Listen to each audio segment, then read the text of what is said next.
नमस्कार दोस्तों, आज हम हाइड्रोकार्बन्स का पार्ट 6 पढ़ेंगे। तो वीडियो शुरू करने से पहले आइए हम देखते हैं कि हम इस वीडियो में क्या पढ़ेंगे। इस वीडियो में हम एरोमेटिक हाइड्रोकार्बन्स के बारे में पढ़ेंगे। एरोमेटिक हाइड्रोकार्बन्स को एरीन भी कहते हैं क्योंकि इनके अधिकांश यौगिक में विशिष्ट गंध, जिसे हम ग्रीक भाषा में एरोमा, जिसका अर्थ सुगंध होता है, रहती है। ऐसे यौगिकों को एरोमेटिक यौगिक का नाम दिया गया है। अधिकतर ऐसे यौगिकों में बेंजीन रिंग पाई जाती है और बेंजीन रिंग हाईली अनसैचुरेटेड होती है। एरोमेटिक कंपाउंड के कई उदाहरण ऐसे भी हैं जिसमें बेंजीन रिंग नहीं होती है, लेकिन उसमें अन्य अनसैचुरेटेड रिंग होती है। जिन एरोमेटिक यौगिकों में बेंजीन रिंग होती है उन्हें बेंजेनॉइड, तथा जिनमें बेंजीन रिंग यानी बेंजीन विलय नहीं होती है उन्हें नॉन बेंजोनाइड कहते हैं। इसके कुछ एग्जाम्पल इस तरह हैं, यानी कि बेंजोनॉइड के एग्जाम्पल कुछ इस तरह हैं, जिसमें एक बेंजीन है, दूसरा टाउलीन है यानी बेंजीन के ऊपर एक CH3 और एक नैप्थलीन है। यह तीनों के तीनों बेंजोनॉइड हैं। इस स्लाइड में हम नाम पद्धति तथा समाव्यवस्था यानी नोमेनक्लेचर और आइसोमेरिज्म के बारे में पढ़ेंगे। बेंजीन के सभी 6 हाइड्रोजन एटम समतुल्य यानी इक्विवेलेंट हैं। यह एक प्रकार का एकल प्रतिस्थापित उत्पाद यानी मोनो सब्स्टिट्यूटेड प्रोडक्ट बनाती है। अगर बेंजीन के 2 हाइड्रोजन एटम 2 सामान्य या भिन्न एक संयोजी एटम या ग्रुप द्वारा डिस्प्लेस हो तो 3 विभिन्न पोजीशन आइसोमर संभव हैं। यह 1,2 या 1,6 जिसे हम ऑर्थो के नाम से जानते हैं, 1,3 और 1,5 जिसे हम मेटा के नाम से जानते हैं, और 1,4 जिसे हम पैरा के नाम से जानते हैं, बनाती है। द्विप्रतिस्थापित बेंजीन व्यक्तुपन के कुछ उदाहरण इस तरह हैं, जिसमें पहला है मिथाइल बेंजीन, जिसे हम टॉलुइन के नाम से जानते हैं। दूसरा है 1,2 डाइमिथाइल बेंजीन, इसे हम ऑर्थोजाइलिन के नाम से जानते हैं। तीसरा है 1,3 डाइमिथाइल बेंजीन, इसे हम जाइलिन के नाम से जानते हैं। और चौथा है 1,4 डाइमिथाइल बेंजीन, इसे हम जाइलिन के नाम से जानते हैं। इस स्लाइड में हम एरोमेटिकता यानी एरोमेटिसिटी के बारे में पढ़ेंगे।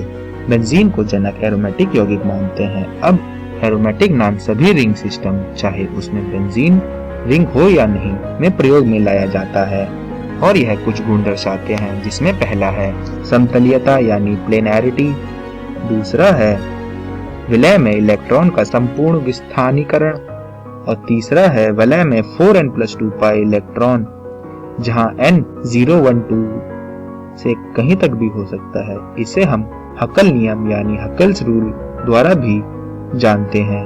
अगर हम n की वैल्यू 1 पुट करें तो हमारी वैल्यू 6 आएगी, और इस हिसाब से हमारा जो साइक्लिक कंपाउंड होंगे वो बेंजीन, साइक्लोपेंटा डाइनाइल एनाइन, साइक्लोहेप्टाइड ट्राइएनाइल केटाइन होते हैं। इसी तरह जब हम n की वैल्यू 2 पुट करते हैं तो विलय में 10 पाई इलेक्ट्रॉन होते हैं, और इसका एग्जाम्पल है नैप्थलीन। और अगर हम जब n की वैल्यू 3 पुट करते हैं तो उसमें 14 पाई इलेक्ट्रॉन होते हैं, और जिसका एग्जाम्पल आप यहाँ देख सकते हैं एंथ्रासीन और फेनांथ्रासीन है। इस स्लाइड में हम बेंजीन का विरचन पढ़ेंगे, जिसमें पहला है इथीन के चक्रीय बहुलकीकरण से यानी साइक्लिक पॉलीमराइजेशन ऑफ इथाइन से। और यह हमने एल्काइंस में पढ़ा था कि जब इथाइन को हम रेड हॉट आयरन ट्यूब से पास करते हैं 873 केल्विन पर, तो वह बेंजीन बना लेता है। दूसरा है एरोमेटिक अम्लों के विकार्बोक्सिलीकरण से। बेंजोइक एसिड के सोडियम सॉल्ट को सोडा लाइम के साथ गर्म करने पर बेंजीन मिलता है, जिसकी रिएक्शन कुछ इस तरह है। तीसरा है फिनॉल के अपचयन से। फिनॉल की वाष्प को जिंक के डस्ट पर प्रवाहित करने से यह बेंजीन में रिड्यूस हो जाता है। अगर हमें फिनॉल से बेंजीन जाना हो तो हम उसे जिंक के साथ रिएक्ट करा देंगे तो हमें बेंजीन मिल जाएगा। इस स्लाइड में हम एरोमेटिक हाइड्रोकार्बन्स के भौतिक गुणधर्मों के बारे में पढ़ेंगे। एरोमेटिक हाइड्रोकार्बन्स अध्रुवीय अणु यानी नॉन पोलर मॉलिक्यूल्स होते हैं। यह सामान्य तौर पर विशिष्ट गंधयुक्त यानी कैरेक्टरिस्टिक अरोमा देते हैं और यह रंगहीन द्रव या ठोस होते हैं।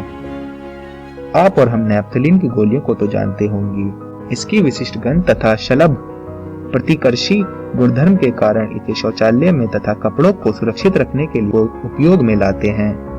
एरोमेटिक हाइड्रोकार्बन जल में अमिश्रीय तथा कार्बनिक विलयकों में विलय हैं यानी मिसेबल हैं। यह कजली यानी सूटी लौ के साथ जलते हैं। इस स्लाइड में हम इनके रासायनिक गुणधर्मों के बारे में पढ़ेंगे। रासायनिक गुणधर्म एरीन को इलेक्ट्रोफिलिक सब्स्टिट्यूशन रिएक्शन द्वारा अभिलक्षित किया जाता है। हालांकि विशेष परिस्थितियों में यह सकलन तथा ऑक्सीकरण अभिक्रिया दर्शाते हैं।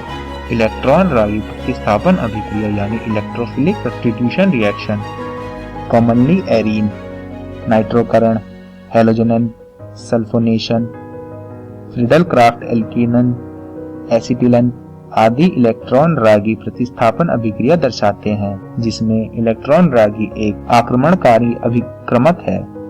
इसमें पहला है नाइट्रीकरण। अगर बेंजीन रिंग को सांद्र नाइट्रिक एसिड तथा सल्फ्यूरिक एसिड के साथ गर्म किया जाए तो बेंजीन रिंग में नाइट्रो समूह प्रविष्ट हो जाता है, जिसका एग्जाम्पल कुछ इस तरह है कि जब हमने बेंजीन रिंग को कंसंट्रेटेड HNO3 और कंसंट्रेटेड H2SO4 के साथ रिएक्ट कराया 323 से 333 केल्विन के बीच, तो हमें नाइट्रोबेंजीन प्राप्त हुआ। दूसरा है हैलोजीनीकरण या हैलोजनन। लुईस एसिड जैसे FeCl3, FeBr3 और AlCl3 की उपस्थिति में एरीन हैलोजन से अभिक्रिया कर हैलो एरीन देते हैं। यानी जब हम बेंजीन की रिएक्शन क्लोरीन के साथ कराते हैं एनहाइड्रस AlCl3 की प्रेजेंस में, तो हमें क्लोरोबेंजीन मिलता है। तीसरा है सल्फोनीकरण। सल्फोनिक एसिड समूह द्वारा रिंग में हाइड्रोजन परमाणु का प्रतिस्थापन सल्फोनीकरण या सल्फोनेशन कहलाता है। यह सांद्र सल्फ्यूरिक एसिड के साथ गर्म करके प्राप्त किया जाता है और इसको हम इस तरह दर्शा सकते हैं कि अगर हमें कभी बेंजीन के ऊपर सल्फोनिक ग्रुप ऐड करना हो तो हम उसमें फ्यूमिंग सल्फ्यूरिक एसिड के साथ रिएक्शन करवाएंगे। चौथा है फ्रीडल-क्राफ्ट एल्काइलीकरण या एल्काइलन, जिसको हम इंग्लिश में फ्रीडल-क्राफ्ट एल्काइलेशन कहते हैं। एनहाइड्रस AlCl3 की उपस्थिति में बेंजीन की एल्काइल हैलाइड से अभिक्रिया कराने पर एल्काइल बेंजीन प्राप्त होता है, जिसको हम इस तरह दर्शाते हैं। पांचवा है फ्रीडल-क्राफ्ट एसिलीकरण या एसिलीकरण यानी फ्रीडल-क्राफ्ट एसाइलेशन। लुईस एसिड जैसे AlCl3 की उपस्थिति में बेंजीन की एसाइल हैलाइड और एसिड एनहाइड्राइड के साथ अभिक्रिया करने पर एसाइल बेंजीन प्राप्त होते हैं, जिसको हम कुछ इस तरह दर्शाते हैं। अब हम इलेक्ट्रॉन स्नेही यानी इलेक्ट्रॉन रागी प्रतिस्थापन की क्रियाविधि के बारे में पढ़ेंगे। प्रायोगिक तथ्यों के आधार पर हम S को प्रतिस्थापन और E को इलेक्ट्रोफिलिक का शॉर्ट फॉर्म मानते हैं और यह 3 स्टेप्स द्वारा संपन्न होती है, जिसमें पहला है इलेक्ट्रॉन स्नेही यानी E पॉजिटिव की उत्पत्ति।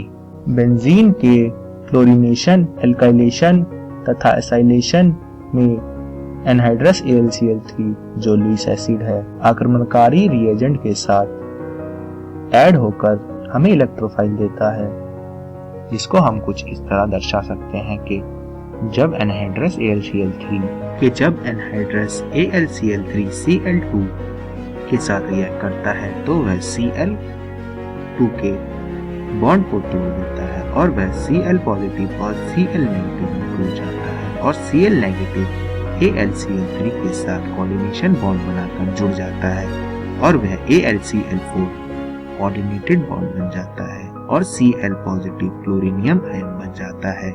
इसी तरह सेकंड में CH3Cl यानी क्लोरोमीथेन भी अपना बॉन्ड तोड़ता है CH3 पॉजिटिव और Cl नेगेटिव में, क्योंकि क्लोरीन इलेक्ट्रोनेगेटिव एटम होने के कारण इलेक्ट्रॉन के पेयर अपने पास खींच लेता है और वह Cl नेगेटिव AlCl3 के साथ कोऑर्डिनेशन बॉन्ड बनाकर जुड़ जाता है और CH3 मिथाइल फ्री रेडिकल बन जाता है। दूसरा है कार्ब धनायन का बनना यानी एरीनियम आयन का बनना।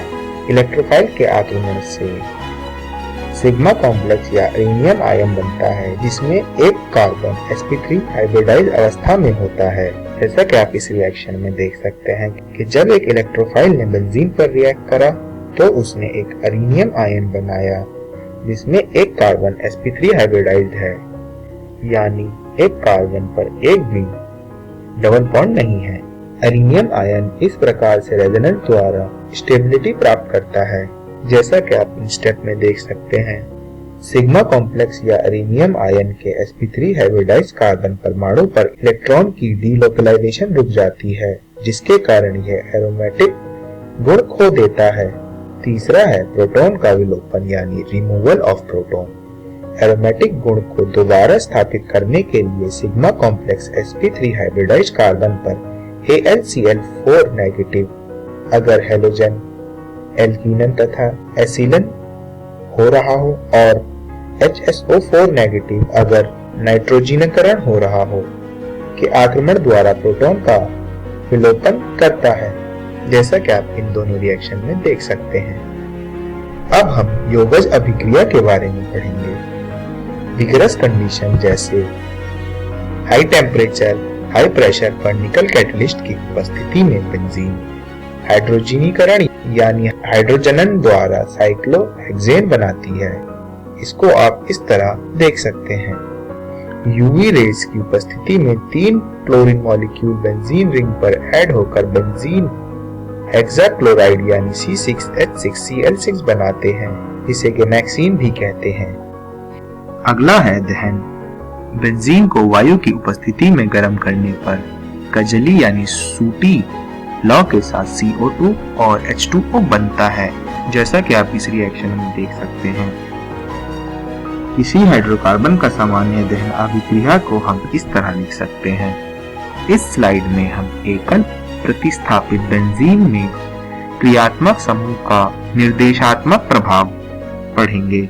अगर मोनो सब्स्टिट्यूट बेंजीन का फिर सब्स्टिट्यूशन कराया जाए तो 3 संभावित डाई सब्स्टिट्यूटेड उत्पाद समान मात्रा में नहीं बनते हैं। यहाँ 2 प्रकार के व्यवहार देखे गए हैं। पहला है ऑर्थो एवं पैरा उत्पाद और दूसरा है मेटा उत्पाद। यह भी देखा गया है कि यह व्यवहार पहले से उपस्थित सब्स्टिट्यूएंट की प्रकृति पर निर्भर करता है, न कि आने वाले समूह की प्रकृति पर। इसे प्रतिस्थापियों का निर्देशात्मक प्रभाव यानी डायरेक्ट इन्फ्लुएंस ऑफ सब्स्टिट्यूएंट कहते हैं। समूह की विभिन्न निर्देशात्मक प्रकृति का कारण कुछ इस तरह है कि इसमें पहला है ऑर्थो एवं पैरा निर्देशी समूह यानी ortho and para directing groups. वे समूह जो आने वाले समूह को ऑर्थो एवं पैरा स्थिति पर डायरेक्ट करते हैं उन्हें ऑर्थो तथा पैरा निर्देशी समूह कहते हैं। इसका एग्जाम्पल है फिनॉल। हम फिनॉलिक समूह के निर्देशात्मक प्रभाव की व्याख्या करते हैं। फिनॉल संरचना का रेजोनेंस हाइब्रिड कुछ इस तरह है। रेजोनेंस स्ट्रक्चर में स्पष्ट है कि ऑर्थो और पैरा स्थिति पर इलेक्ट्रॉन घनत्व अधिक है और खास तौर पर इन्हीं स्थितियों पर सब्स्टिट्यूशन होगा। इसलिए ध्यान रखने योग्य बात यह है कि OH ग्रुप का इंडक्टिव इफेक्ट भी कार्य करता है, जिससे बेंजीन रिंग की ऑर्थो एवं पैरा स्थिति पर कुछ इलेक्ट्रॉन घनत्व घटेगा, लेकिन रेजोनेंस के कारण इन स्थितियों पर व्यापक इलेक्ट्रॉन घनत्व बहुत कम घटेगा। इसलिए OH ग्रुप बेंजीन विलय को इलेक्ट्रोफाइल के आक्रमण के लिए सक्रिय कर देता है। कुछ अन्य सक्रियकारी यानी एक्टिवेटिंग ग्रुप्स के उदाहरण यह हैं। एराइल हैलाइड में हैलोजन डीएक्टिवेटिंग है, लेकिन प्रबल इंडक्टिव इफेक्ट के कारण ये बेंजीन विलय पर इलेक्ट्रॉन घनत्व कम कर देते हैं, जिससे दोबारा प्रतिस्थापन कठिन हो जाता है। हालांकि रेजोनेंस के कारण ऑर्थो पैरा स्थिति पर इलेक्ट्रॉन घनत्व मेटा पोजीशन से अधिक है, इसलिए ये ऑर्थो एवं पैरा डायरेक्टिंग ग्रुप्स हैं। दूसरा है मेटा निर्देशी समूह यानी मेटा डायरेक्टिंग ग्रुप्स। वे समूह जो आने वाले समूह को मेटा स्थिति पर डायरेक्ट करते हैं उन्हें मेटा निर्देशी समूह कहते हैं। और मेटा निर्देशी समूह के कुछ एग्जाम्पल ये हैं। और हम नाइट्रो समूह का उदाहरण लेते हैं। नाइट्रो ग्रुप प्रबल इंडक्टिव इफेक्ट के कारण बेंजीन रिंग पर इलेक्ट्रॉन डेंसिटी कम कर देते हैं। नाइट्रोबेंजीन संरचनाओं का रेजोनेंस हाइब्रिड है। जैसा कि आप यहाँ देख सकते हैं। नाइट्रोबेंजीन में बेंजीन रिंग पर व्यापक इलेक्ट्रॉन घनत्व घट जाता है, जो फर्दर प्रतिस्थापन यानी सब्स्टिट्यूशन को कठिन बनाता है। इन समूह को निष्क्रियकारी समूह यानी डीएक्टिवेटिंग ग्रुप्स कहते हैं। मेटा स्थिति की तुलना में ऑर्थो एवं पैरा स्थिति पर इलेक्ट्रॉन घनत्व कम होता है, इसलिए इलेक्ट्रॉन्स में ही तुलनात्मक रूप से इलेक्ट्रॉन की स्थिति पर आक्रमण करता है और प्रतिस्थापन मेटा पोजीशन पर होता है। तो इस वीडियो में हमने क्या सीखा? इस वीडियो में हमने एरोमेटिक हाइड्रोकार्बन्स के बारे में सीखा। धन्यवाद।